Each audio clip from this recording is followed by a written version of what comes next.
எதா இருந்தாலும் சரி, எந்த வகையாக இருந்தாலும் சரி, அதை வந்து உடனடியாக நம்ம காவல்துறை மூலமா கவனத்துக்கு வந்துச்சுன்னா அதுக்கு உண்டான நடவடிக்கை 100% எடுத்துட்டு தான் இருக்கிறாங்க. அதே மாதிரி அந்த விற்கிற இடத்த வந்து சீல் வருவாய்த்துறை மூலமா சீல் வச்சு க்ளோஸ் பண்ணிடணும்.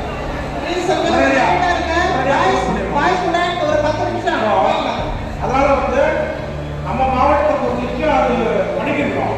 சப்போஸ் எங்கேயாவது எங்க கவனத்துக்கு வராம இருந்துச்சுன்னா நீங்க இந்த நம்பர்ல போகலாம். அந்த நம்பரை சொன்னீங்கன்னா உங்களுக்கு நடவடிக்கை கண்டிப்பா எடுக்கணும். அதை பத்தி எந்த ஒரு பயமோ கவலையோ வேண்டாம். ஏன் சொன்னா அது வந்து அந்த மாதிரி ஒரு பொருள் இருந்துச்சுன்னா அது வந்து உங்களுடைய ஆலமரத்தை வந்து கொஞ்சம் கொஞ்சமா அந்த வேரை அரைச்சு ஒரு நேரத்தில் சாய்ச்சிடும். அந்த சாய்க்கிறதுக்கு விடக்கூடாது. சரிங்களா? நம்ம வந்து ஆலமரம் வந்து விழுந்து தாங்கி நிற்கிற மாதிரி நம்ம நிற்கிறோமே தவிர அந்த செல்லை அடிச்சு மரம் சாயிற மாதிரியே இருக்கக்கூடாது.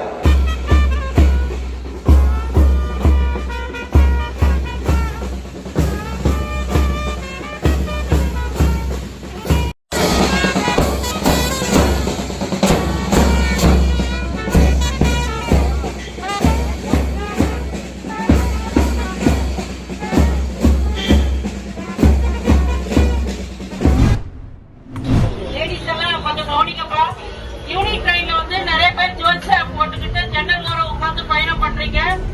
அதனால திருட்டு பசங்களுக்கு வந்து அறுத்துட்டு போறதுக்கான வசதியா இருக்கு. ஜன்னல் ஓரம் உட்காரும் போதும் லேடிஸ் நிறைய ஜுவல்ஸ் யூஸ் பண்ணிட்டு போகும்போதும் உடனே முந்தானியா க்ளோஸ் பண்ணிட்டு போங்க. ஜன்னல் வழியில நிற்கும் போது வந்து உட்காரும் போது இங்க வந்து செல்போனை வந்து கையில வைக்காத, கொஞ்சம் சேஃபா பிடிச்சிக்கலாம். பிளாட்ஃபார்ம் வரும்போது திருட்டு பசங்க ரன்னிங்ல ஏறுற மாதிரி ஏறி அந்த செல்போனை புடிக்கிட்டு போறாங்க. அதே மாதிரி ஜென்ஸும் மேல் பாக்கெட்ல வச்சுட்டு ஏறும்போது கூட்டுக்குள்ள ஏறும்போது செல்போன் எடுத்தாங்க. நிறைய கம்ப்ளைண்ட் வருது. லேடிஸ் வந்து நின்ற பேருக்கு ஏறுங்க இறங்குங்க.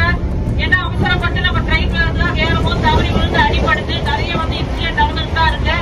அதனால ஹேண்ட் பேக் எல்லாம் எடுத்துட்டு ஏறும்போது முன்பக்கமா வச்சுட்டு ஏறுங்க. பின்னால நீங்க ஏறும்போது குடிப்பீங்க, பின்னால போயிடும் பேக். லேடிஸ்குள்ளே இருக்கிற திருட்டு பொம்பளைங்க பேக்கை ஓபன் பண்ணி செல்போன் எல்லாம் எடுத்துறாங்க. கம்ப்ளைண்ட் வந்து அதனால அந்த மாதிரி இல்லாம டிராவல் பண்ணுங்க. என்ன ஆகிறதுக்காக ரன்னிங் ட்ரெயின்ல ஏறாதீங்க, இறங்காதீங்க. கூட்டம் வந்தவரை அடுத்ததுல போக தொங்கிட்டு போகாதீங்க. நீங்க மட்டும் இல்லாம உங்க பிள்ளைங்க உங்க சகோதர